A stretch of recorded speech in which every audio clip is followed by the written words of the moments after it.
এদিকে একটা কথা বলুন তো, আপনাদের গ্রামে একটা ডিমের দাম কত? হ্যাঁ, 7 টাকা।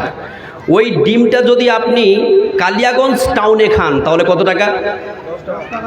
10 টাকা, ম্যাক্সিমাম 15 টাকাও হতে পারে, তাই না? এবার ওটা যদি আপনি ট্রেনের কোনো কম্পার্টমেন্টে খান তাহলে কত টাকা? 25-30 মতভেদ হয়ে গেল, তাই না?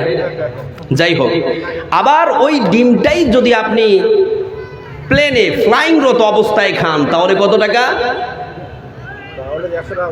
হ্যাঁ, ম্যাক্সিমাম 100 টাকা হয়ে যেতে পারে, প্রায় 80-90 টাকা।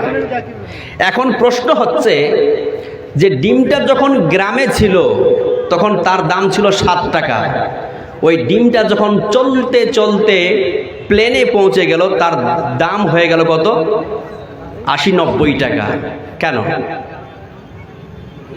তার রিজনটা কি, কারণটা কি? কারণ সেই স্থান পরিবর্তন করেছে, নিজের জায়গাটা পরিবর্তন করেছে।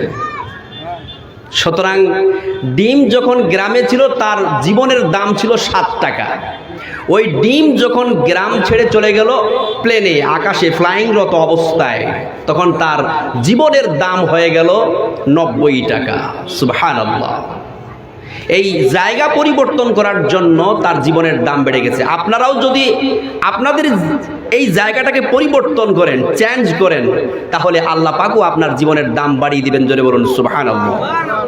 আমার মুসলমান ভাইরা, আশা করি আপনারা বুঝতে পেরেছেন, অনেকেই মনে হয় বুঝতে পারেন নাই। এই সামনে আপনার জায়গাটা কি অপরাধ করেছে বুঝতে পারছি না কিছু, চলে আসুন না, আমি আপনার সন্তানের মতো, অসুবিধা কোথায়? আমরা কথোপকথনের আকারে আলোচনা করব, আপনারা চলে আসুন না, উঠে যান, একদম উঠে যান প্লিজ, দয়া করে বলছি। ওই যে দুইজন ব্যক্তিকে দেখতে পাচ্ছি আমি, আপনি কি আমার উপর রাগ করে আছেন নাকি? অসুবিধা কোথায় আপনার? চলে আসুন প্লিজ, দয়া করে বলছি, আমার এদিকে আসুন।